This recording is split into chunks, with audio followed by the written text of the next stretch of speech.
Hai sobat, gimana kabar kalian? Semoga disehatkan selalu dan banyak rezekinya, amin. Jangan lupa untuk berlangganan. Dengan Anda berlangganan, Anda menjadi orang pertama di channel ini yang memiliki hak istimewa. Pada kesempatan kali ini, Sabta Novel akan melanjutkan Tales of Herding Gods episode 436-440. Untuk melihat video selengkapnya, sahabat bisa kunjungi playlist yang telah Sabta Novel sediakan.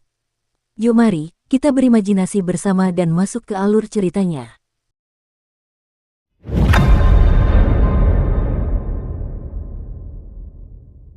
Di kota Fengdu, para dewa dan setan terbang mengelilingi Raja Yama dan melihat ke bawah ke arah jembatan. Ketika mereka melihat pusaran air, wajah mereka berubah drastis. Mereka hendak bergerak, tetapi Raja Yama mengangkat tangannya dan berkata dengan sungguh-sungguh, "Tidak perlu, biarkan dia pergi." Para dewa dan setan di kota Fengdu semuanya agak bingung. Seni ilahi di bawah jembatan itu milik Yudu. Tempat itu datang ke Fengdu untuk mencuri orang-orang kita, jadi bagaimana kita bisa mentolerir mereka?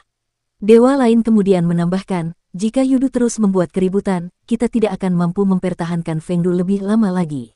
Raja Yama, ayo serang Yudu. Raja Yama menggelengkan kepalanya. Saat berbicara, suaranya sedikit aneh. Orang yang menggunakan seni suci Yudu bukanlah dewa atau iblis Yudu, melainkan tamu dari desa Carefree. Aku pernah melihat wajah ini sebelumnya, sangat mirip dengan orang itu, tidak perlu menyelidikinya lebih jauh. Di balik jubah kegelapan, tatapannya bagaikan cahaya lilin, menyala dengan cahaya redup. Seseorang dari desa bebas telah muncul. Aku sedang menunggu burung layang-layang tua dari dinasti sebelumnya dan mimpi-mimpi lama untuk kembali membangun sarangnya, tetapi apa yang dapat kulakukan ketika burung layang-layang baru datang menggantikan yang lama? Sudah saatnya burung walet yang selama ini saya temui kembali bermunculan. Lama atau baru, sulit dibedakan, kata kepala desa. Raja Yama menundukkan kepalanya untuk menatapnya. Jubahnya berkibar di langit di atas kota Fengdu, dan sosoknya menghilang di kejauhan. Kepala desa melihat ke bawah jembatan dan mendesah. Kupikir aku akan mengadakan reuni dengan apoteker dan yang lainnya, tetapi Kinmu pergi dan memanggil mereka kembali. Aku ingin tahu apakah tubuh jasmani mereka sudah mati atau belum. Jika mereka sudah mati, kita masih harus bersatu kembali di Fengdu, Tuan. Apa sungai di bawah jembatan ketidakberdayaan? Legenda mengatakan bahwa sungai ini berasal dari Yudu. Kami menyebutnya sungai kelupaan. Kaisar manusia sebelum tuannya datang ke sisinya dan melihat ke bawah sungai. Ada banyak cerita di sini dan akan sulit untuk menceritakan semuanya kepada kalian dalam waktu singkat. Ada banyak monster di sungai. Mereka berasal dari Yudu dan sangat menakutkan. Praktisi kuat yang telah mengeksekusi seni ilahi Yudu untuk merampas orang-orang telah menemukan jalannya ke sini melalui sungai kelupaan. Anda pasti sangat mengenal orang itu, bukan? Dia menatap wajah kepala desa, dan tatapannya berkedip. Kau yang paling dekat, tetapi saat kau mendengar suaranya, kau tidak melakukan tindakan apapun untuk menghentikannya. Kepala desa mengangguk, dan dengan nada bangga dalam suaranya, dia berkata, dia muridku, kaisar manusia saat ini. Bagaimana, bajingan tua? Murid yang kupilih lebih baik daripada murid yang kau pilih, kan? Bah, bukankah murid yang kupilih itu kau, dasar bodoh? Bajingan tua, mati saja. Di medan kekuatan bintang surgawi yang agung, apoteker, si cacat, Raja Kun, dan yang lainnya tiba-tiba membuka mata mereka. Sial, tubuh jasmaniku sudah mati. Aku tidak bisa melindungi roh primordialku lagi. Kata Tuli tiba-tiba. Raja Kun dan tikus abadi juga terbangun, dan ekspresi mereka berubah drastis. Roh primordial mereka telah meninggalkan tubuh jasmani mereka terlalu lama, dan akibatnya, tubuh mereka mulai membusuk. Alasan mengapa Raja Naga Banjir Dewa menyadari mereka tidak bernafas adalah karena kematian tubuh jasmani mereka. Muer, berapa lama kau bisa bertahan? Apoteker itu bangkit dengan tergesa-gesa dan mengeluarkan berbagai macam tanaman herbal dan jarum perak. Jika kau bisa bertahan sedikit lebih lama, aku bisa memperpanjang hidup kita dan menghidupkan kembali tubuh jasmani kita. Katanya dengan gugup di wajahnya. Kinmu berdiri di depan gerbang pengaruh surga, terus meminjam kekuatan naga banjir dan Raja Naga Banjir Ilahi untuk mempertahankan panduan jiwa. Kakek apoteker, jangan khawatir, aku bisa bertahan selama beberapa hari dan malam. Tidak perlu selama itu. Apoteker mengeluarkan sarang lebah dan berkata, pertama-tama aku akan menggunakan rayap jiwa untuk menghubungkan tubuh jasmani dan roh purba kita sebelum menggunakan racun untuk memelihara tubuh jasmani. Racun itu akan memutus hubungan antara roh purba kita dan Fengdu dan Yudu. Kemudian aku akan membangkitkan serangga pengganti kehidupan untuk mati menggantikan kita. Ia melempar sarang lebah itu ke atas, dan sarang itu mulai mengapung karena membesar dengan cepat. Di dalamnya, terdapat telur serangga dan benih aneh dengan berbagai ukuran. Serangga dalam telur putih susu itu semuanya berbeda satu sama lain. Apoteker dengan cepat membudidayakan racun dan memurnikan obat-obatan. Ia mengetuk tubuh setiap orang dengan berbagai teknik tangan yang tidak terduga dan segera terdengar suara detak jantung dari tubuh mereka. Apoteker dengan cepat menusukkan jarum perak ke sekujur tubuh mereka.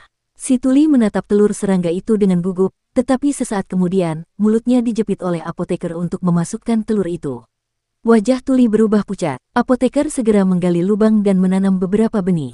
Setelah beberapa saat, benih itu berkecambah dan tumbuh tunas-tunas besar. Bunga-bunga itu berputar-putar, dan kelopaknya menyebar keluar. Semuanya, masuklah ke dalam bunga. Semua orang melakukan apa yang diperintahkan, dan si cacat bertanya, "Dokter dunia persilatan, bunga apa ini?" Rasanya seperti daging saat disentuh. Apoteker itu memasang ekspresi gugup. Itu bukan bunga, tapi serangga pengganti kehidupan.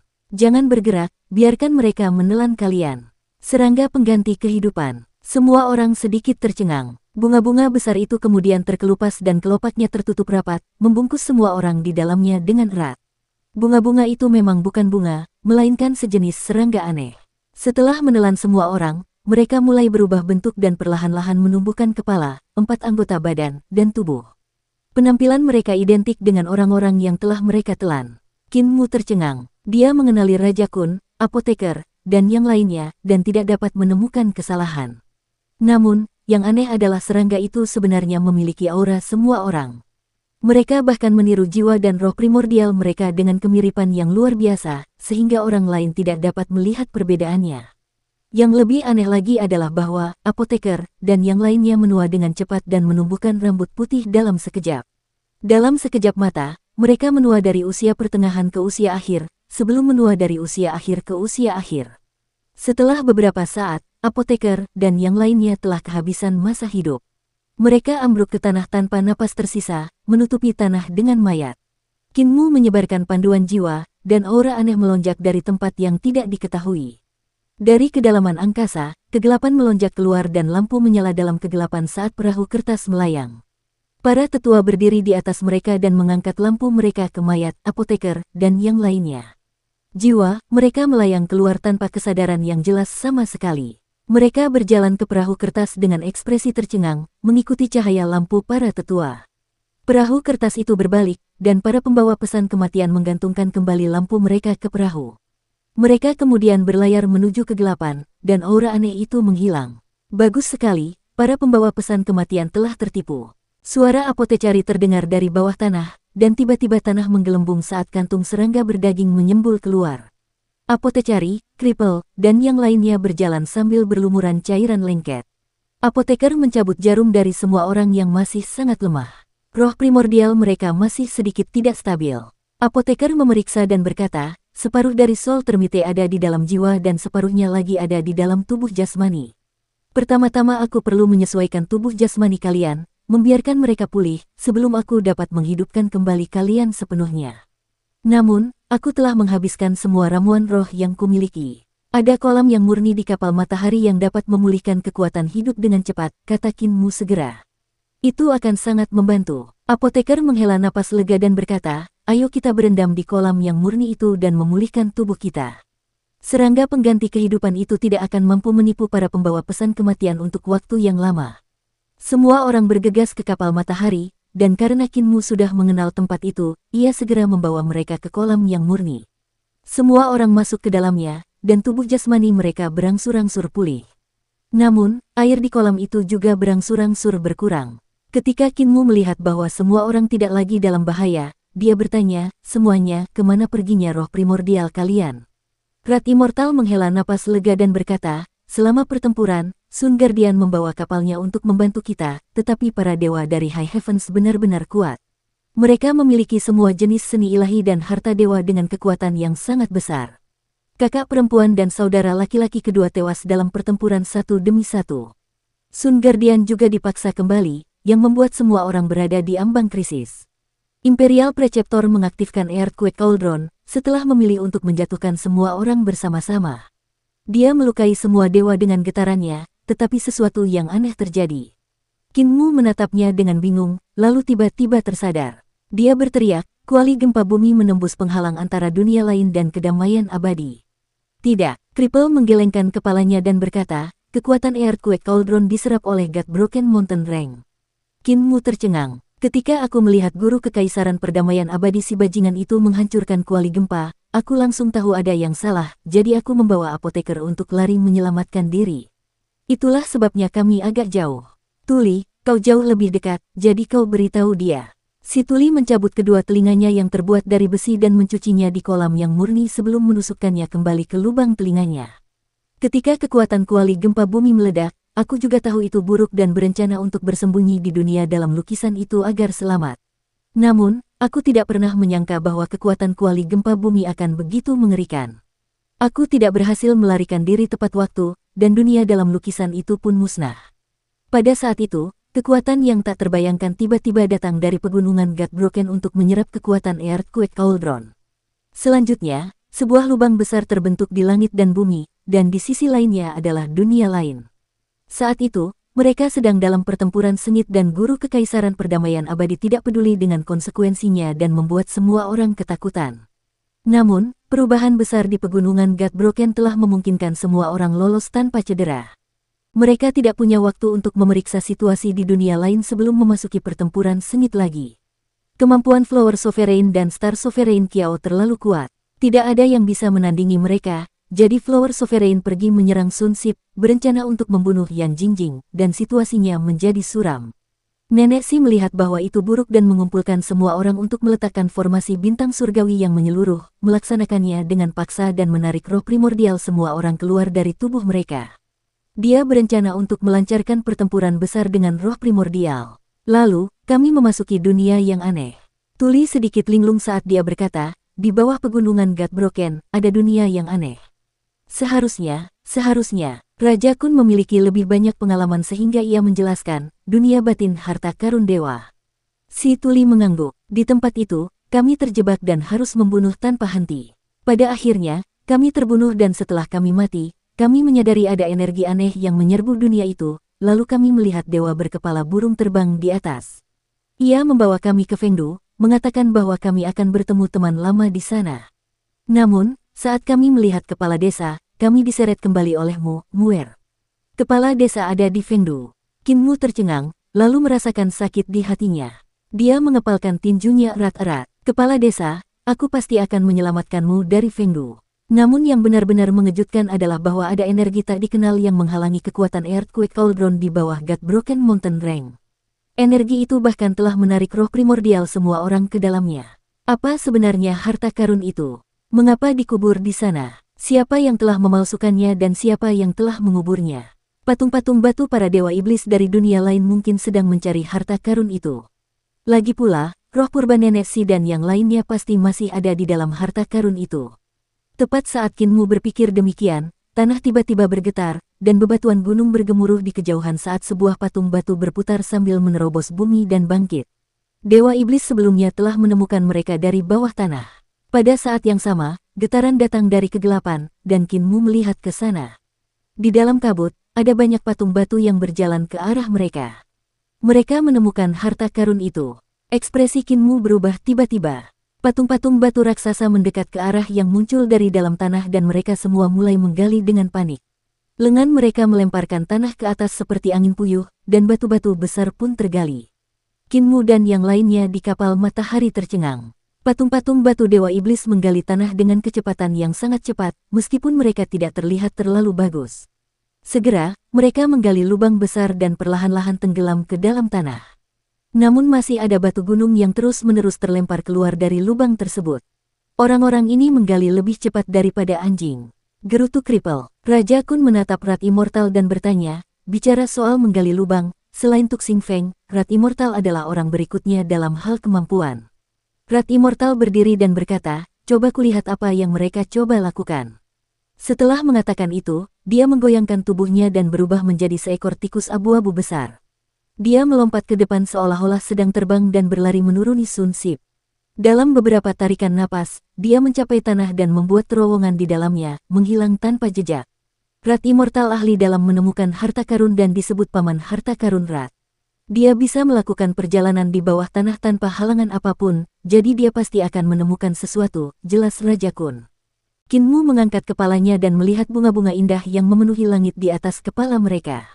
Bunga-bunga itu mekar saat menyelimuti Sun Sip. Sementara itu, Flower Sovereign berdiri di tengah salah satu bunga seolah-olah dia telah tumbuh dari bunga itu. Kita harus menyingkirkan para dewa dari surga tinggi. Kinmu menatap apoteker dan yang lainnya. Apakah kalian punya ide? Apoteker tersenyum. Dulu kami tidak punya ide, tapi sekarang kami punya. Raja Kun mengeluarkan tanduk emasnya dan berkata, biar aku yang melakukannya. Setelah berkata demikian, ia bangkit dari kolam dan memberi hormat kepada tanduk emas itu.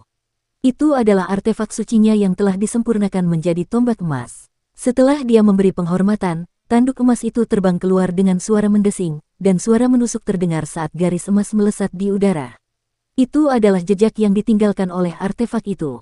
Garis emas itu menembus jantung alis Flower Sovereign dan keluar dari belakang kepalanya. Kemudian, garis itu melesat menuju dewa lain dan menusuknya dengan cara yang sama. Tanduk emas itu mengubah arahnya sekali lagi dengan kecepatan yang sangat cepat. Setelah beberapa saat, semua dewa, termasuk penguasa bintang Yan, telah dikunjungi olehnya. Terdengar siulan merdu, dan trompet emas itu mendarat kembali di tangan Raja Kun. Garis emas di langit berangsur-angsur meredup dan perlahan menghilang. Hati Kinmu sedikit bergetar saat melihat tanduk emas itu. Bahkan tidak ada setetes darah pun di tanduk itu meskipun telah membunuh banyak dewa, seperti penguasa bunga dan penguasa bintang Kiao dari 4 penguasa langit tinggi. Tanduk itu juga tidak rusak. Orang harus tahu bahwa tubuh jasmani para dewa dari surga tinggi sangat kuat dan bahkan harta warisan kultus tidak dapat melukai mereka sedikit pun. Mencoba menyerang tubuh jasmani mereka dengan paksa seperti menghancurkan telur di atas batu dan berharap telur itu akan pecah. Namun, artefak suci suku Kun di Laut Timur tidak mengalami kerusakan sedikit pun. Ini menunjukkan betapa kuatnya harta karun tersebut. Namun, meskipun artefak suci itu kuat, orang juga harus melihat orang yang menggunakannya. Ketika Raja Kun bertarung dengan para dewa dari surga tinggi sebelumnya, alasan dia tidak bisa menang seharusnya karena kemampuannya tidak cukup kuat.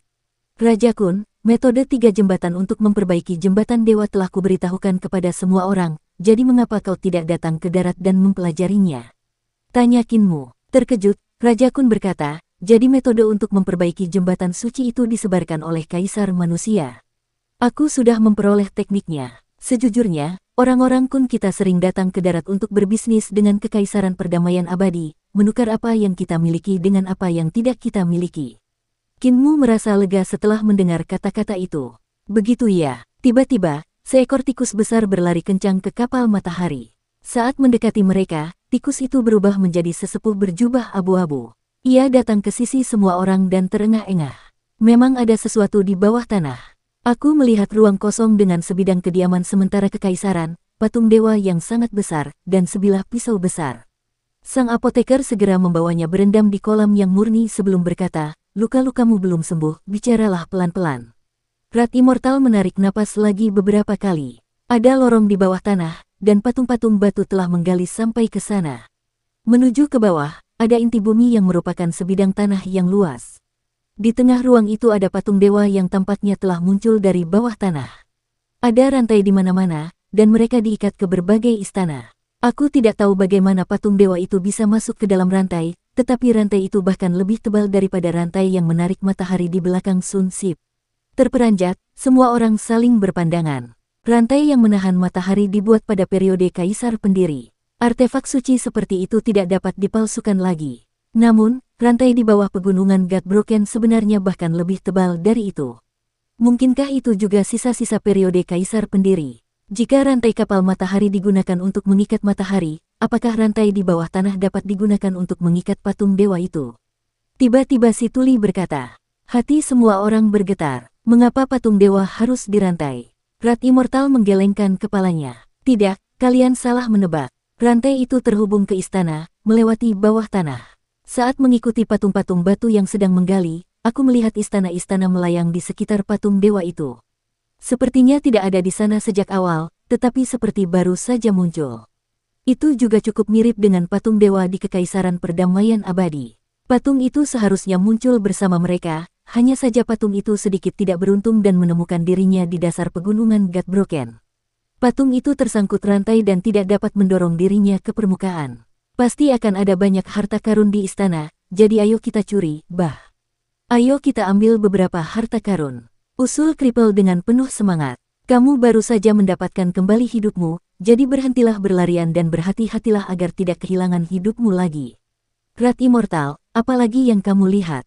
Kata apotekari sambil mengerutkan kening. Ada jembatan terapung di udara, dan terhubung ke istana di sekitar patung dewa. Sudah ada rantai, jadi untuk apa jembatan terapung itu? Apa yang bisa mereka lakukan? Tanya Raja Kun dengan bingung. Wajah Rat Immortal menjadi aneh karena dia ingin mengatakan sesuatu tetapi tidak berani. Ada juga pisau besar di atas kepala patung dewa itu. Rantai digunakan untuk merantai pisau itu, ketika patung dewa itu menggali tanah, kepalanya mungkin terbentur pisau yang mengakibatkannya teriris. Pisau apa? Tanya apoteker dengan bingung. Pisau besar, pisau yang sangat besar. Rat Immortal memperlihatkan dua gigi depannya yang panjang, dan kumisnya berkedut. Pisau Heaven Knife sudah tidak kecil lagi, tetapi di depan pisau itu sangat kecil. Pisau itu membentang dari utara ke selatan dan sekarang tertanam di kepala patung dewa. Pisau itu sangat-sangat panjang. Tetapi ketika aku melihat pisau itu, aku melihat sesuatu yang aneh. Dia menenangkan diri dan berkata, Nenek Si, guru kekaisaran perdamaian abadi, dan para dewa dari surga tinggi tampaknya berada di dalam pisau bening itu.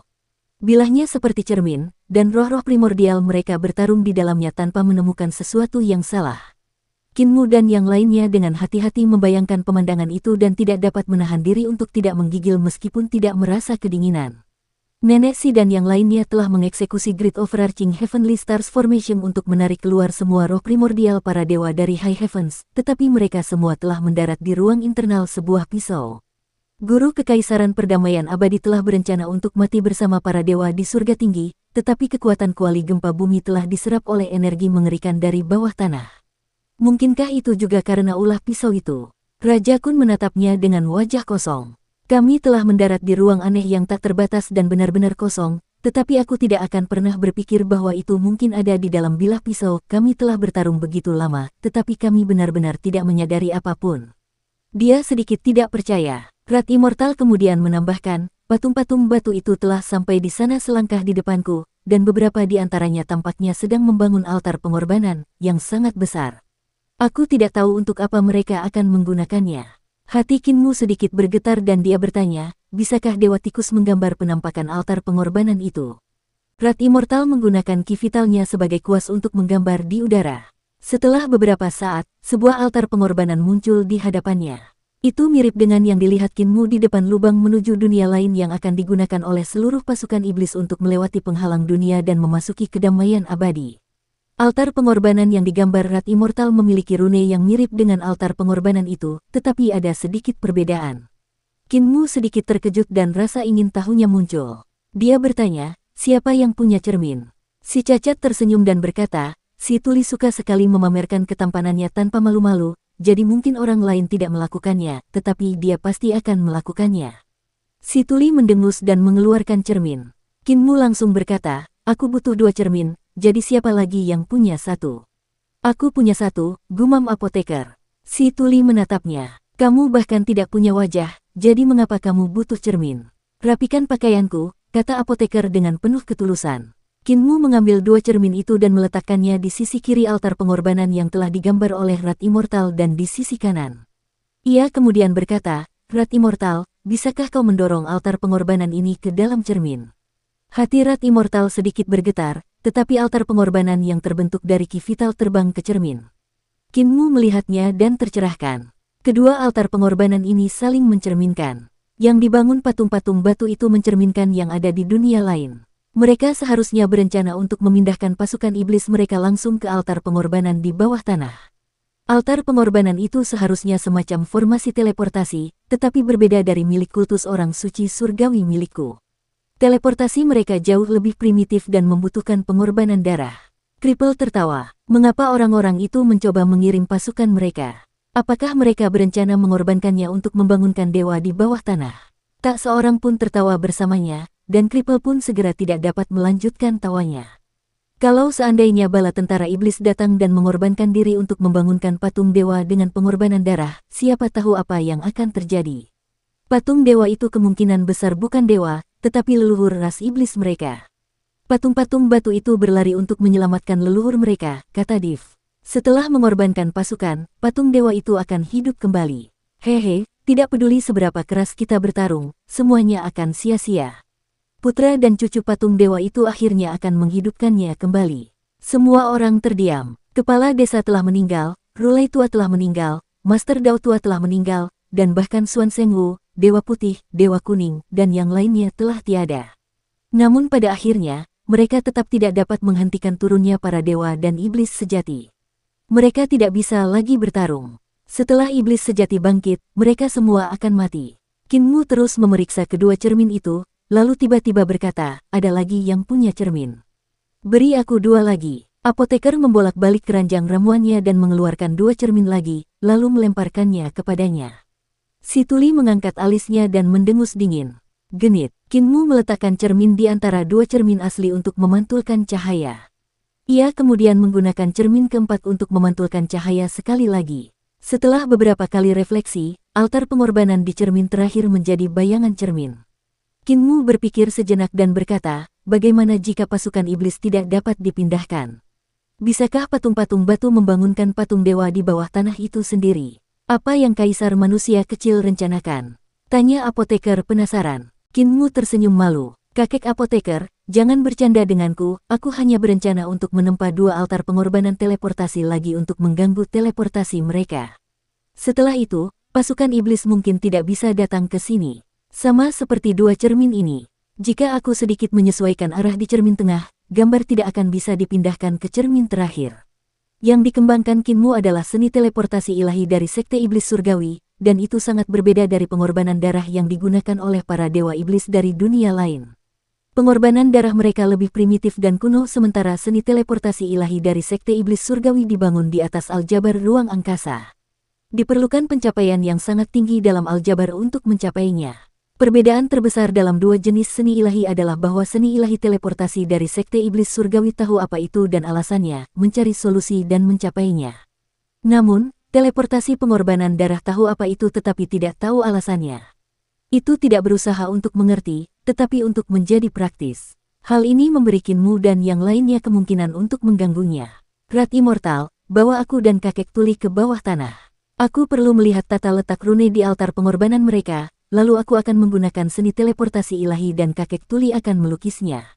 Raja Naga Banjir Ilahi, ikuti aku akan membutuhkan kekuatan sihirmu, perintah Qin Mu dengan cepat. Kakek apoteker, kalian harus tinggal di sini dan menjaga tubuh jasmani nenek Si dan guru kekaisaran.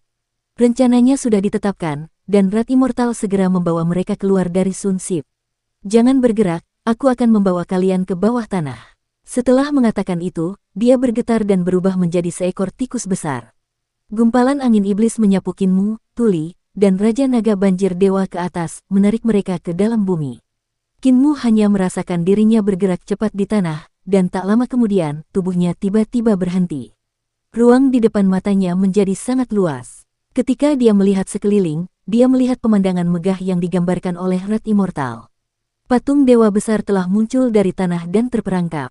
Dimanapun rantai yang sangat tebal itu bertemu, ada istana yang menahannya, dan di bawahnya, ada lebih banyak rantai yang melilit pisau panjang yang membentang dari utara ke selatan. Pisau panjang itu sangat cemerlang dan dirantai seolah-olah ada yang takut pisau itu akan terbang. Namun panjangnya terlalu besar, sampai-sampai Qin Mu tidak dapat membayangkan siapa yang bisa mengendalikannya. Ketika patung Dewa Malang itu bangkit, ia telah menghantam bilah pedang itu, dan kepalanya yang sangat kuat itu teriris di bagian tengah alisnya. Di telapak tangan patung dewa itu, ada lebih dari 10 patung batu yang tinggi dan kokoh yang bergegas ke sana kemari untuk membangun altar pengorbanan yang besar.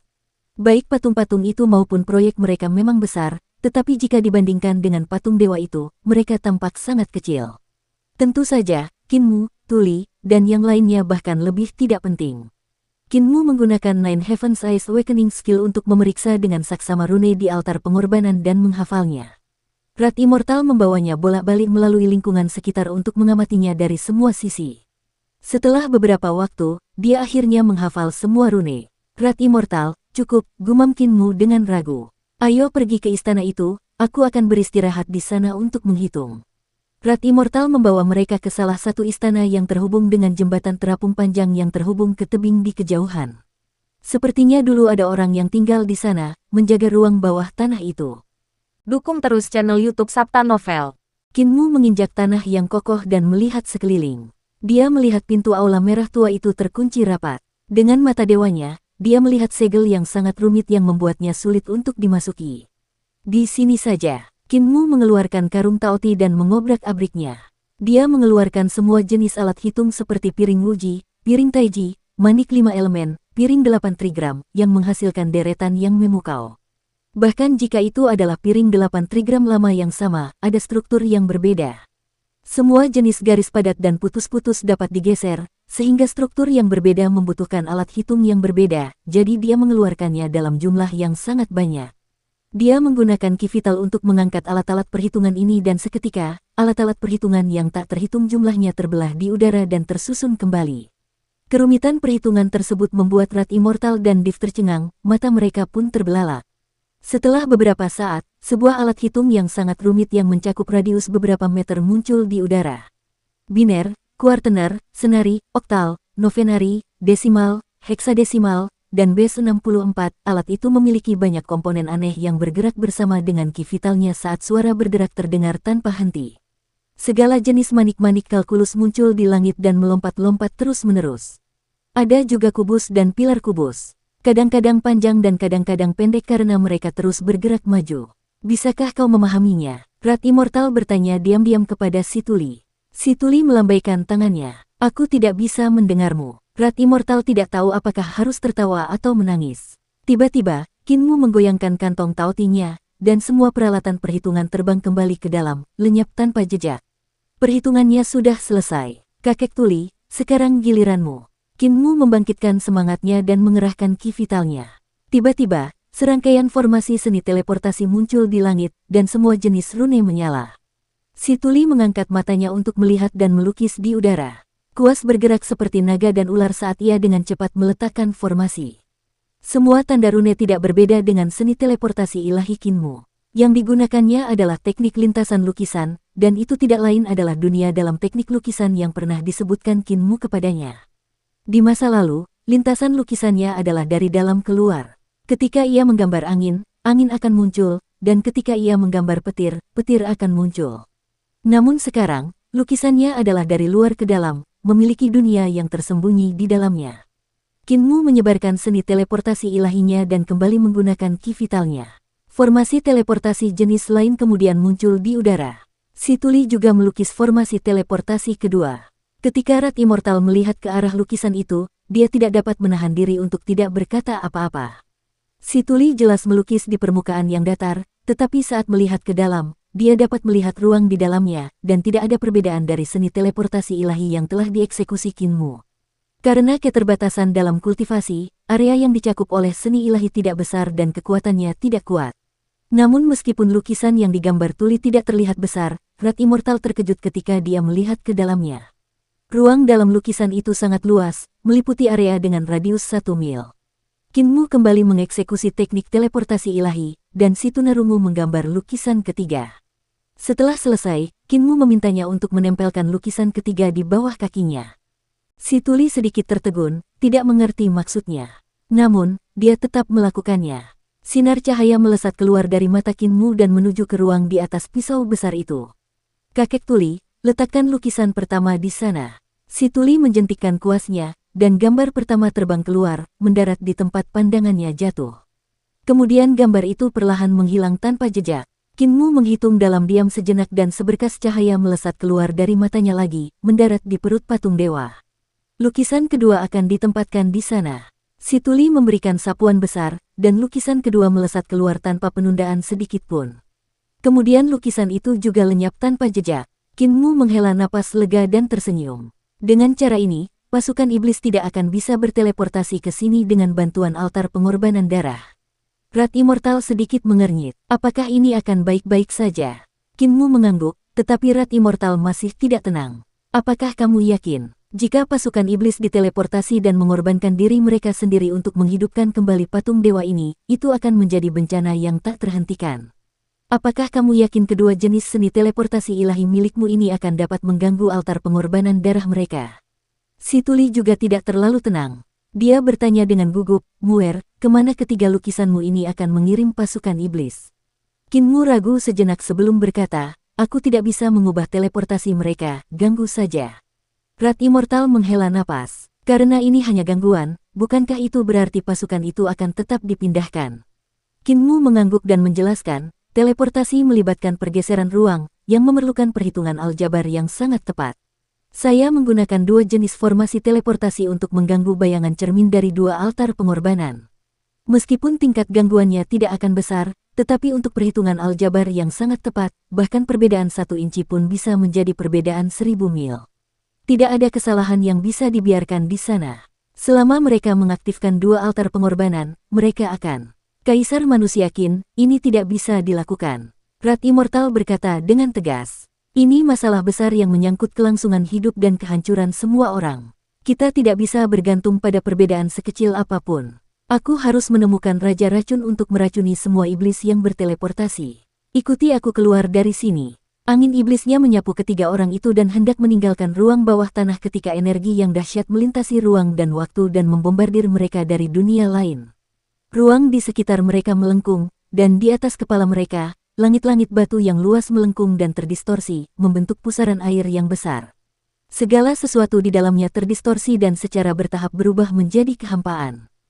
Cahaya teleportasi yang tak tertandingi terangnya bersinar dari pusaran air itu, menerangi altar pengorbanan agung yang ada di telapak patung dewa itu. Cahaya itu bersinar dari langit dalam dunia lain, melewati lukisan pertama Div dan mendarat di altar pengorbanan. Di telapak tangan itu, patung-patung batu berdiri tegak. Mereka setengah berlutut di sekeliling altar pengorbanan, melantunkan bahasa iblis yang menggema dan dalam seolah-olah mereka sedang mengucapkan mantra. Pada saat itu, formasi teleportasi kedua menyala dan cahaya teleportasi yang sangat terang itu mengalami sedikit perubahan. Cahaya itu sangat kecil sehingga sulit untuk diperhatikan. Tiba-tiba, pasukan iblis yang tak terhitung jumlahnya muncul dalam cahaya teleportasi, dan puluhan ribu tentara bergegas datang dari dunia lain. Sudah terlambat, Rat Immortal merasakan hawa dingin di hatinya. Namun, saat ia berpikir demikian, terjadi perubahan yang tidak biasa. Dalam cahaya teleportasi, tubuh prajurit yang tak terhitung jumlahnya tiba-tiba melengkung dan hancur berkeping-keping dalam cahaya yang mengalir. Semua orang itu menjadi mayat. Pilar cahaya teleportasi berubah menjadi merah darah, dan makhluk hidup yang tak terhitung jumlahnya berteriak kesakitan di dalamnya, tetapi semua tindakan mereka sama sekali tidak berguna. Sementara Rat Immortal tercengang, Kinmu berkata, "Raja Naga Banjir Dewa, bergabunglah denganku." Rat Immortal segera melihat ke arah Kinmu dan melihatnya berdiri di tengah lukisan ketiga. Raja Naga Banjir Dewa menempel di punggung Kinmu dan berubah menjadi tato berbentuk naga. Aura Kinmu meningkat secara eksponensial dan wajahnya sedikit meredup. Pengaruh gerbang surga. Gerbang megah muncul di belakangnya, dan pilar cahaya teleportasi melengkung ke arahnya. Prajurit ras iblis yang tak terhitung jumlahnya melewati gerbang satu demi satu. Tiba-tiba, sesosok mayat terbang keluar dari gerbang dan mendarat di samping kakinya. Itu adalah mayat iblis yang telah berpindah. Anggota tubuhnya terpelintir dan kepalanya telah menjadi bagian dari dadanya. Itu pasti sebuah kecelakaan yang terjadi selama teleportasi luar angkasa. Itu telah menyusun kembali tubuh dan roh primordialnya, tetapi karena kesalahan dalam perhitungan, mereka menjadi tidak teratur. Tubuh jasmaninya telah mati secara tidak wajar sementara roh primordialnya tertinggal di yudu. Bang, bang, bang.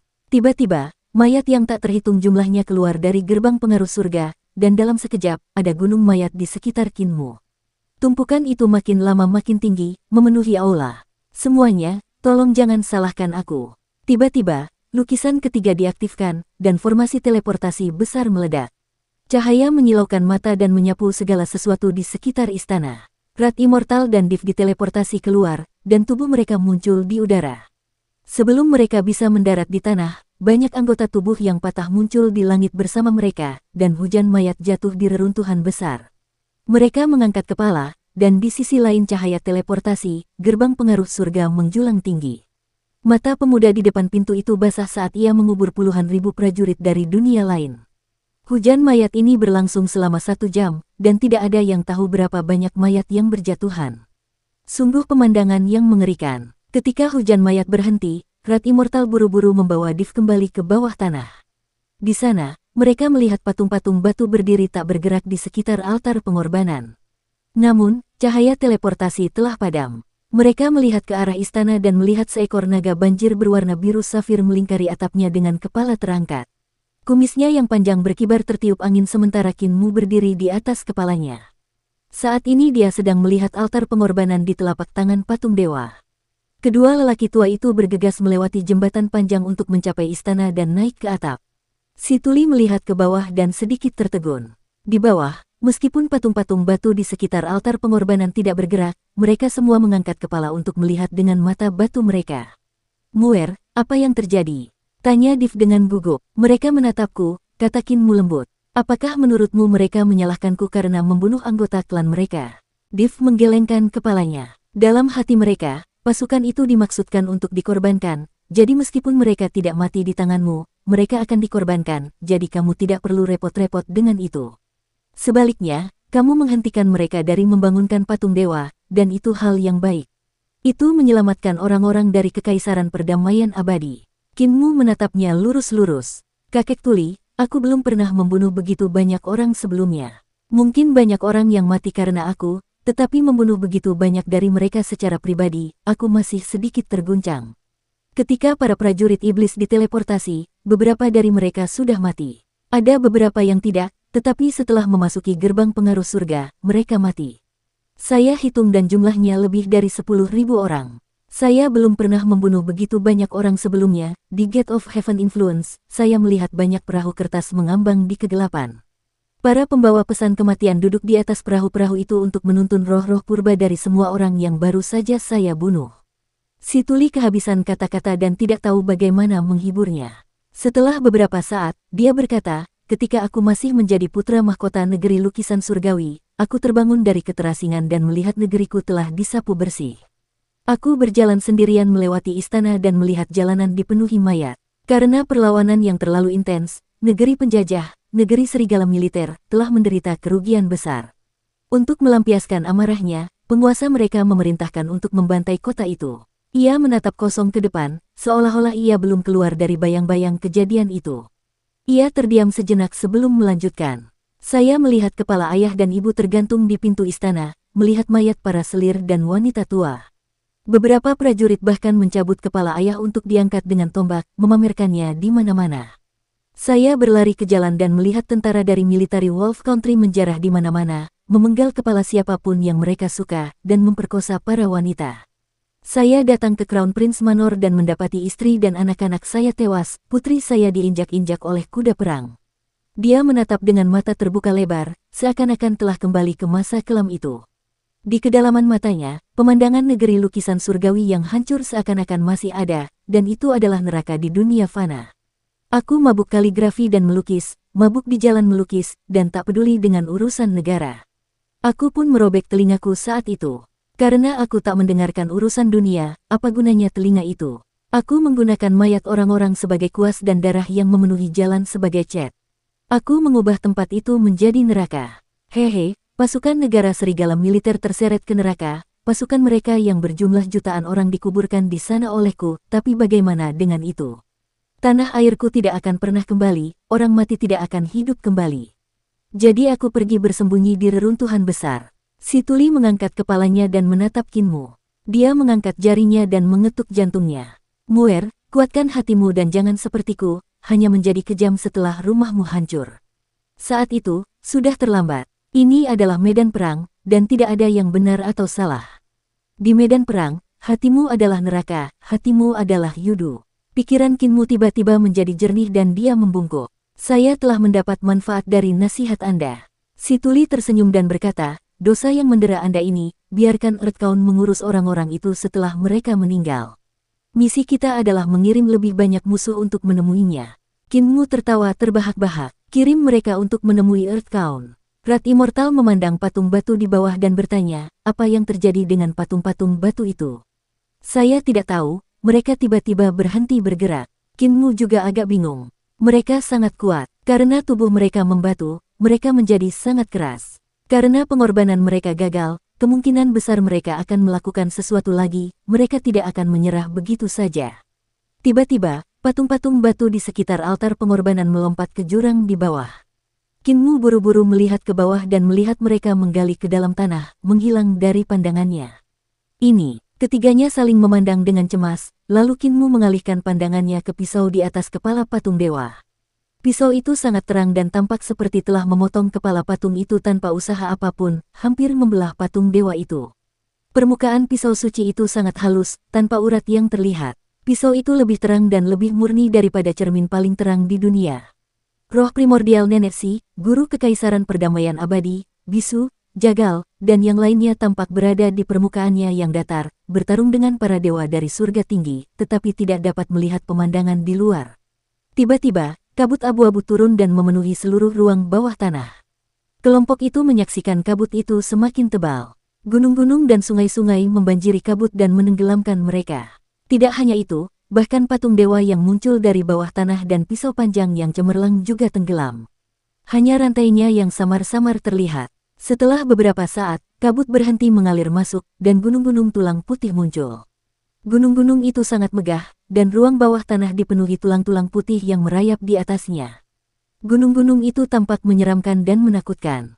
Alam kehidupan orang mati. Jantung Kinmu bergetar hebat, dan dia melihat ke kedalaman kabut. Di bagian terdalam kabut, ada dermaga yang merupakan satu-satunya jalan menuju alam kehidupan orang mati. Ia dan Fengdu telah datang ke bawah tanah pegunungan Dewa Patah, tumpang tindih dengan ruang bawah tanah yang aneh. Siapa yang punya koin Fengdu? Kinmu bertanya dengan tergesa-gesa. Rat Immortal dan Div belum pernah melihat pemandangan ini sebelumnya dan menggelengkan kepala. Raja Naga Banjir Suci adalah dewa dari surga tinggi, jadi tentu saja dia juga tidak akan memiliki koin Fengdu. Pada saat ini, sebuah kapal compang camping berlayar melewati lautan kabut dan Kinmu mengangkat tangannya untuk melambaikan tangan sambil berteriak, "Tukang perahu, bisakah kau memberi kami tumpangan?" Dayung berderit saat perahu berlayar dari pegunungan kerangka. Kinmu sangat gembira sementara Rat Immortal dan Div tampak seolah-olah akan menghadapi musuh besar saat mereka menatap perahu compang camping itu dengan gugup. Setelah beberapa saat, ia tiba di depan istana dan melayang di depan kepala besar Raja Naga Banjir Dewa, yang tampak sangat kecil. Tukang perahu itu mengenakan jas hujan dari anyaman rumput dan topi bambu yang menutupi wajahnya. Raja Naga Banjir Dewa menundukkan kepalanya dan Kinmu hendak melompat ke dalam perahu ketika telapak tangan bertulang putih terentang dari bawah jas hujan anyaman. Suara menyeramkan terdengar dari bawah topi bambu. "Teman kecil, apakah kamu punya uang?" Kinmu menggelengkan kepalanya. "Perahu yang berharga itu tidak akan mengangkut tamu tanpa uang," kata tukang perahu itu.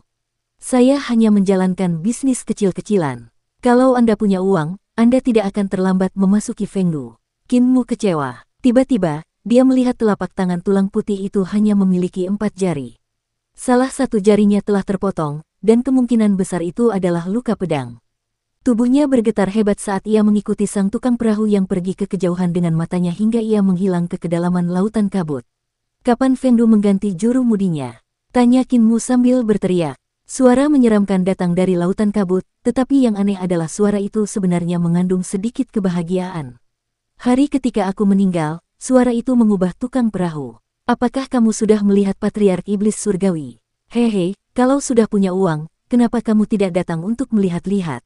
Kinmu menatap kosong ke kejauhan. Rat Immortal sangat bingung dan bertanya, "Kaisar Manusia Qin, apakah kamu mengenali hantu itu?" Kinmu mengangguk. Dia tampaknya adalah seorang teman lama yang hanya memiliki 9 jari. Jari yang hilang itu telah dipotong oleh kepala desa. "Maksudmu dia Ling Jing?" Rat Immortal langsung menyadarinya, menjadi senang dan terkejut. Dia juga berteriak keras, "Kakak senior Ling Jing, apakah kamu masih mengingatku?" Tak ada jawaban yang datang dari lautan kabut. Rat Immortal memanggil beberapa kali lagi, tetapi tidak ada jawaban. Hal itu membuatnya kecewa dan frustrasi. Tiba-tiba, kabut bergerak sekali lagi dan mengalir ke barat, lalu menghilang dengan cepat tanpa jejak. Kinmu mengangkat kepalanya dan melihat bahwa bilah dewa masih berada di kepala patung dewa. Bilahnya masih sangat terang, tetapi tidak ada Nenek Si dan yang lainnya di dalamnya. Nenek Si dan yang lainnya diculik oleh Fengdu. Kinmu tercengang, tetapi dia segera bergegas keluar dari permukaan bumi bersama Rat Immortal dan Div. Tiba-tiba, cahaya terang bersinar ke mata mereka, menyengat mereka. Matahari terbit di timur, dan sinar pertamanya telah menyinari wajah mereka. Di belakang mereka, kegelapan reruntuhan besar dengan cepat surut. Di sanalah mayat lebih dari 10.000 prajurit jatuh. Div menunjuk ke suatu tempat di reruntuhan besar dan berkata kepada Kinmu, kau memindahkan mereka sejauh 100 mil atau lebih. Kinmu mengaktifkan mata langit api untuk melihat ke atas dan melihat tumpukan tulang putih. 10.000 prajurit ras iblis hanya memiliki tulang belulang yang tersisa. Daging dan darah mereka telah hilang, karena telah ditelan oleh monster reruntuhan besar. Gunung tulang putih itu juga disinai oleh sinar matahari dan tampak sangat aneh. Kinmu berbalik dan berjalan menuju Sun Sip. Hatiku seperti neraka, siapa yang peduli dengan dosa yang meluap? Si tuli tersenyum dan berjalan mengikutinya. Di dekat kapal matahari, langit yang penuh dengan bintang-bintang yang dibentuk oleh bintang-bintang surgawi yang agung mulai meredup dengan cepat. Wanita yang telah meletakkannya itu menjulurkan matanya dan jatuh dari udara. Kinmu segera meningkatkan kecepatannya, berencana untuk menangkap wanita itu. Orang lainnya jatuh dari udara sambil berteriak dengan suara lemah, "Aba, Aba." Kinmu ragu sejenak, tangannya bergerak ke kiri dan ke kanan. Namun pada saat itu, Blaine juga mulai jatuh terlentang, jadi Kinmu bergegas ke arahnya. "Muer, apakah kau akan melihat aku dan Matua tewas?" tanya Jagal dengan suara keras. Kinmu menoleh dan melihat kedua kakek itu juga jatuh dari langit. Keringat dingin membasahi dahinya, dia benar-benar tidak tahu harus menangkap siapa. Adapun guru kekaisaran perdamaian abadi dan Ratu Yi yang juga terjatuh, Kinmu tidak punya rencana untuk menangkap mereka.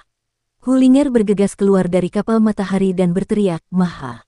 Maha! Maha! Maha!" Sekelompok naga banjir bergegas keluar dari sisinya seperti angin dan menangkap siapa saja yang terjatuh. Kinmu akhirnya menghela napas lega dan menyeka keringat dingin di dahinya. Berdebar, di kejauhan, guru kekaisaran perdamaian abadi jatuh ke tanah, dan Kinmu melompat kaget. Dia buru-buru melihat naga banjir yang seharusnya menangkapnya dan tidak bisa menahan diri untuk tidak tertegun. Naga banjir itu membawa kuali gempa bumi dan berteriak "Maha-Maha" sambil dengan gembira berlari kembali ke kapal matahari bersama naga banjir lainnya. Dia sama sekali tidak tahu bahwa dia telah menangkap benda yang salah. Di ibu kota kedamaian abadi, Kinmu sedang memeriksa patung batu dewa sejati yang telah keluar dari bawah tanah. 3 bulan telah berlalu sejak krisis di High Heavens. Selama waktu itu, semua orang yang terluka telah menjalani perawatan. Dengan apoteker yang merawat mereka secara pribadi, semua orang pulih dengan cukup cepat. Petapa King Yu kembali ke ibu kota Giok kecil, tetapi dia akan kembali dari waktu ke waktu untuk mengunjungi semua orang. Rat Immortal dan Fox Immortal membawa Abu Willow Immortal, Yellow Immortal, dan White Immortal kembali ke prefektur Willow. Raja Kun dan Ratu Yi membawa kulit kura-kura Suan Sengwu ke orang-orang Black Tortoise di seberang lautan, mengirimnya kembali ke klannya. Penatua Disiplin juga membawa abu leluhur muda, dan menguburnya di bawah pohon suci. Kinmu secara pribadi telah mengirimkan jenazah Master Dao Tua ke Sekte Dao sementara Matua menyambut kembali jenazah Rulai Tua ke biara petir besar, dan mengundangnya ke pagoda 10.000 Buddha. Tuxing Feng juga termasuk di antara korban, tetapi ia telah mengubur dirinya dan lawannya jauh di dalam magma bawah tanah. Petapa King Yu melakukan perjalanan ke bawah tanah dan melihat seorang wanita yang tingginya hampir sama dengan Tuxing Feng dan merupakan jandanya. Ia memberi penghormatan di tempat Tuxing Feng tewas dalam pertempuran dan berkata kepada Kinmu, para penjelajah bumi tidak akan pernah mengingkari janji yang dibuat saat itu. Ketika Kaisar Manusia memanggil kami lagi, masih akan ada orang yang datang dan bergabung dengan kalian. Setelah pertempuran, pegunungan Godbroken telah lenyap dan kegelapan telah menyerbu Kekaisaran Perdamaian Abadi. Kinmu pergi untuk memeriksa bendera yang telah ditancapkannya ke tanah dan melihat bahwa kegelapan tidak menyebar. Itu membuatnya sedikit lebih tenang. Adapun lubang besar yang diledakkan di pegunungan Godbroken oleh Earthquake Cauldron, lubang itu masih belum menghilang. Situasi di dunia lain masih bisa dilihat. Para iblis di dunia itu kembali sibuk mempersiapkan sesuatu. Patung-patung batu yang bergerak di sekitar reruntuhan pegunungan Dewa Patah akan muncul dari waktu ke waktu, dan ada setan yang sering muncul dari suatu tempat. Imperial Preceptor telah memerintahkan para sarjana perguruan tinggi dari semua negeri untuk pergi ke sana untuk mendapatkan pengalaman. Mereka harus menyingkirkan para iblis yang tersebar dan bermunculan, yang mengakibatkan banyak petualang datang ke sana setiap hari. Para iblis dari dunia lain merasa sangat sulit untuk mendapatkan kembali kekuatan mereka. Segala sesuatu di Kekaisaran Perdamaian Abadi kembali normal, dan keributan yang disebabkan oleh patung-patung batu dan harta karun yang tidak biasa perlahan mereda. Namun, patung-patung dewa sejati yang besar dan agung masih berdiri tegak seperti gunung. Mereka tidak lenyap. Patung batu di depan Kinmu adalah salah satunya. Patung itu berdiri tegak dan tinggi, menghadap ibu kota di depannya. Patung batu itu begitu tinggi sehingga meskipun tidak bisa bergerak, patung itu tetap menarik banyak orang bodoh untuk memberi hormat dan membakar dupa. Kinmu mengangkat kepalanya untuk memeriksanya. Pikirannya seperti awan di langit, berkumpul dan menghilang. Kau tahu, patung-patung batu ini akan bangkit dan menghancurkan dunia cepat atau lambat, kata Su Senghua, dan Kinmu berbalik. Dia melihat pemuda yang seusianya membawa barang bawaannya. Jingyan mengikutinya, dan dia juga membawa tas kecil. Su Senghua datang ke sisinya dan memeriksa patung batu itu. Bencana alam tidak datang dan nasib umat manusia akan terus berlanjut. Akan tetap ada perang. Bahkan jika Anda mencegah surga tinggi melakukan tugas mereka, akan tetap ada banyak orang yang meninggal setiap hari, dan mereka akan digunakan sebagai pengorbanan oleh patung-patung dewa. Suatu hari, mereka akan mengumpulkan cukup kekuatan untuk bangkit, menghancurkan dunia ini. Kinmu terus memeriksa patung batu itu dengan ekspresi tenang. Aku tahu, guru kerajaan tahu, dan kepala desa juga tahu, tetapi kita tidak punya pilihan selain melakukan itu. Semakin lama kita menunda ini, semakin kuat perdamaian abadi akan terbentuk. Di masa lalu, kita tidak memiliki kekuatan untuk melawan sehingga mudah bagi mereka untuk menghancurkan kita, tetapi jika diberi cukup waktu, kita dapat tumbuh hingga perbedaan di antara kita tidak akan begitu besar. Kepala desa merasakan hal yang sama, dan guru kerajaan juga merasakan hal yang sama. Dia melihat ke arah Su Senghua dan memperlihatkan senyum yang tulus. Selama kita hidup, ada harapan, bukan? Senyumnya sangat menular, dan Su Senghua tidak dapat menahan senyumnya juga. Jingyan merasakan firasat aneh di hatinya. Su Senghua adalah orang yang sangat serius dan jarang tersenyum, namun setiap kali bertemu Kinmu, dia akan tertular olehnya. Master kultus iblis surgawi benar-benar memiliki sihir abnormal. Su Senghua mengeluarkan sekantong uang dan tersenyum. Saya datang ke sini untuk membayar utang dan juga untuk pamit. Ini adalah uang yang saya berutang kepada Anda. Saat saya mengembalikannya kepada Anda, saya juga mengucapkan selamat tinggal. Kinmu sedikit terkejut. Dia mengambil kantong uang dan berkata, Kakak Su menghasilkan uang dengan sangat cepat, ya. Su Senghua tersenyum. Saya telah menerima pekerjaan besar. Senjata roh yang saya tempa memperoleh reputasi, jadi ketika Kaisar memanggil semua pengrajin yang cakap di dunia untuk memulihkan busur mutiara misterius, saya juga pergi. Saat itu, hanya saya yang mampu memulihkannya dan memberikan cetak birunya kepada pasukan, sehingga Kaisar menghadiahi saya sejumlah besar uang. Kapan kamu berencana untuk pergi? Tanya Kinmu. Su Senghua mengencangkan tali kopernya dan berjalan pergi bersama Jingyan menuju dermaga. Aku datang ke Eternal Peace untuk membunuhmu. Setelah itu, aku seharusnya kembali ke High Heavens untuk terus berkultivasi dalam keheningan. Namun, setelah bertemu denganmu, aku merasa bahwa perjalanan melalui Eternal Peace adalah pelatihan yang lebih baik untuk kerangka berpikirku. Kinmu mengikutinya. Dermaga itu sangat jauh, dan mereka berdua mulai berjalan dengan cara yang berbeda. Mereka bertarung secara rahasia lagi. Setelah meningkatkan hati dao saya telah memperoleh banyak pemahaman yang sebelumnya tidak pernah saya duga. Namun, pelatihan saya telah berakhir, saatnya bagi saya untuk meninggalkan kedamaian abadi. Su Senghua mendongak menatap langit dan berkata, masih banyak misteri yang belum terpecahkan di hatiku yang menunggu perhatianku. Aku perlu menemukan jawaban atas misteri-misteri itu.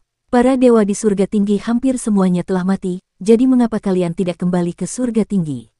Sekarang karena tidak ada pemimpin, kalian harus kembali untuk mengambil alih situasi secara umum. Aku tidak akan kembali, kata Su Senghua. Surga tinggi dikenal dengan nama seperti itu, tetapi itu hanyalah kehampaan. Orang-orang di sana tidak dapat membuat keputusan mereka sendiri dan tidak dapat menjalani hidup mereka sendiri, mereka hanyalah anjing-anjing dewa sejati. Sebagai bunga yang mekar dari kehampaan, aku harus menemukan jalanku sendiri. Saudara Qin, pelatihanku dalam kedamaian abadi telah berakhir, dan aku ingin pergi ke reruntuhan besar untuk menemukan jawaban atas rahasia yang masih belum ku mengerti. Bagaimana dengan pelatihanmu? Kinmu tertegun, tetapi tiba-tiba tersenyum. Latihanku baru saja dimulai. Mereka berjalan semakin aneh, dan tersandung-sandung sepanjang jalan menuju dermaga. Ketika mereka sampai di sana, mereka berdua menepukkan telapak tangan mereka dan ombak di sungai tiba-tiba meluap ke langit. Angin bertiup kencang dan awan melonjak saat kilat saling bersilangan di sekitarnya. Kinmu tertawa keras dan menggenggam telapak tangan lawannya dengan erat. Bahu mereka saling bertabrakan. Keduanya melepaskannya, dan Su Senghua membawa Jingyan ke atas kapal. Dia menoleh ke belakang dan tersenyum. Aku pernah kalah darimu sebelumnya, dan itu akan selalu kuingat. Saat aku kembali, mari kita lihat siapa yang menjadi Alpha dan Beta Overlord Body. Qin Mu tersenyum. Kau jelas-jelas beta dan aku alfa. Su Senghua tertawa keras dan melambaikan tangannya sebelum menuntun Jing Yan ke dalam palka kapal. Qin Mu mengangkat kepalanya saat kapal terbang itu berangsur-angsur naik, membawa mereka jauh dan lenyap di balik awan. Matahari yang bersinar sangat menyilaukan dan Qin Mu mengalihkan pandangannya, tatapannya kembali ke patung batu yang menghadap ke ibu kota. Ada banyak orang bodoh yang mempersembahkan dupa dan berdoa kepada patung itu, berharap patung itu akan memberkati mereka. Tidak seorang pun tahu perbuatan orang-orang baik itu, mereka tidak bernama. Kepala desa, Tuk Sing Feng, dan yang lainnya telah meninggal untuk menyelamatkan orang-orang ini namun tidak seorang pun tahu dan tidak seorang pun mempersembahkan dupa dan doa kepada mereka. Di sisi lain, patung-patung batu yang datang untuk menghancurkan dunia dikelilingi oleh dupa. Sungguh ironis, Su Senghua benar, orang-orang kekaisaran perdamaian abadi akan lahir, akan menua, akan sakit, dan akan mati. Mereka semua akan menjadi korban bagi patung-patung batu dan membiarkan para dewa sejati mengumpulkan kekuatan hingga mereka dapat bangkit kembali. Qin Mu melangkah menuju ibu kota. Pertarungan sengit memperebutkan pegunungan Godbroken dan nyawa banyak praktisi kuat hanya untuk mengulur waktu. Cepat atau lambat, patung-patung batu akan bangkit dari pengorbanan orang-orang bodoh dan menggunakan kekuatan mereka untuk memusnahkan seluruh dunia fana. Yang perlu kulakukan adalah membuat reformasi Imperial Preceptor semakin meluas. Api harus menyala lebih ganas dalam minyak panas. Kita akan menunggu hari ketika patung-patung batu ini bangkit. Sudah saatnya bagi Imperial College untuk memilih sarjana kekaisaran lagi. Seleksi itu sangat besar skalanya. Puluhan ribu sarjana dari seluruh dunia telah bergegas ke ibu kota. Kaisar dan Imperial Preceptor secara pribadi telah datang ke Imperial College. Ada juga Daois Lin Xuan dari Dao Sek, Rulaima dari Great Thundercelap Monastery, Hermit King Yu dari Little Jade Capital, dan Qin Mu sebagai Heavenly Devil Cult Master juga. Kaisar Yan Feng melihat bahwa terlalu banyak sarjana yang membanjiri Imperial College dan mengusulkan untuk membuka akademi lain untuk membagi tanggung jawab Imperial College. Ia mendirikan River Tomb Academy, Surging River Academy, Lee River Academy, dan Heavenly Saint Academy. Para sarjana dari semua negeri dapat mengikuti ujian untuk 4 akademi besar. Mereka memilih orang-orang untuk mempelajari jalan, keterampilan, dan seni ilahiyah, dan mereka yang berhasil dalam studinya kelak akan dapat memasuki istana kekaisaran atau menjadi pejabat. Kultus Iblis Surgawi telah mengambil nama Akademi Suci Surgawi, dan sebagai pemimpin kultus, Qin Mu menjadi kanselir agung pertama, yang mempromosikannya ke peringkat keempat. Untuk hal semacam ini, Qin Mu bekerja keras selama beberapa waktu untuk mendirikan Akademi Orang Suci Surgawi di rumah besar tempat nenek si tinggal. Akademi Orang Suci Surgawi baru dipersiapkan saat musim panas yang terik. Semua jenis lembaga pendidikan dibangun dan bakat-bakat dari seluruh negeri pun didatangkan. Para murid aula sekolah Sekte Setan Surgawi menjadi kelompok pertama sarjana Orang Suci Surgawi. Qin Mu juga mengundang Xiong Xiu dan Yu Zhaoqing untuk datang dan mengajar. Dia juga meminta Master Dao Lin Xuan, Rulaima, Hermit King Yu, dan Fox Immortal untuk datang memberikan ceramah dari waktu ke waktu, yang membuat Akademi Suci Surgawi benar-benar luar biasa. Pada hari itu, guru kekaisaran datang berkunjung dan bertanya, Akademi Suci Surgawi Kanselir Agung cukup ramai dan energik. Qin Mu tersenyum. Raja Surgawi tidak mengunjungiku tanpa alasan, jadi untuk apa kau datang ke sini kali ini? Guru Kekaisaran Perdamaian Abadi berhenti sejenak sebelum berkata, saya bersiap untuk melenyapkan surga tinggi, tetapi saya perlu menjelajahi jalan-jalan di bumi barat terlebih dahulu. Saya butuh seseorang yang mengenal bumi barat. Qin Mu sedikit tertegun, namun dia segera memanggil Xiong Xiu. Apakah kepala istana ingin merebut kembali istana langit sejati di bumi barat? Pengajar Kekaisaran Perdamaian Abadi langsung ke intinya. Xiong Xiu terkejut sekaligus gembira. Istana langit sejati telah direbut oleh para pengkhianat, apakah guru kekaisaran yakin dapat membantuku merebutnya kembali? Guru Kekaisaran Perdamaian Abadi mengangguk dan berkata, saya ingin melakukan perjalanan ke surga tinggi untuk mencegah masalah di masa mendatang. Surga tinggi berada di bumi barat sehingga saya dapat membantu Anda merebut kembali istana surga sejati dalam perjalanan. Hati Qin Mu sedikit tergerak saat dia melihat ke arah Xiong Xiu. Dia menggertakkan giginya dan berkata, setelah Eternal Peace menghancurkan dataran bersalju dan padang rumput, cepat atau lambat dia akan mengerahkan pasukannya ke bumi barat. Agar perang berkurang, aku bersedia tunduk pada Eternal Peace. Kalau begitu, kepala istana bisa bersiap, kita akan berangkat dalam beberapa hari ke depan. Apakah kepala sekte ingin pergi? Kita akan pergi ke bumi barat bukan untuk berperang, tetapi untuk mencari jalan, dan kepala sekte dapat membantu. Qin Mu ragu sejenak saat Xiong Xiu menatapnya dengan memohon. Ia kemudian tersenyum dan berkata, senang juga bisa pergi ke bumi barat. Aku punya janji dengan peracun Mu Yingsui yang memintaku untuk menemukannya. Namun, sebelum itu, aku perlu memanggil beberapa jiwa di reruntuhan besar. Guru Kekaisaran Perdamaian Abadi sedikit tertegun, lalu mengangguk. Kalau begitu, kepala istana dan aku akan berangkat lebih dulu. Jika kau bertemu orang itu, ucapkan terima kasih padanya dan berikan setengah dari rasa hormat yang seharusnya diberikan kepada seorang guru. Qin Mu mengangguk.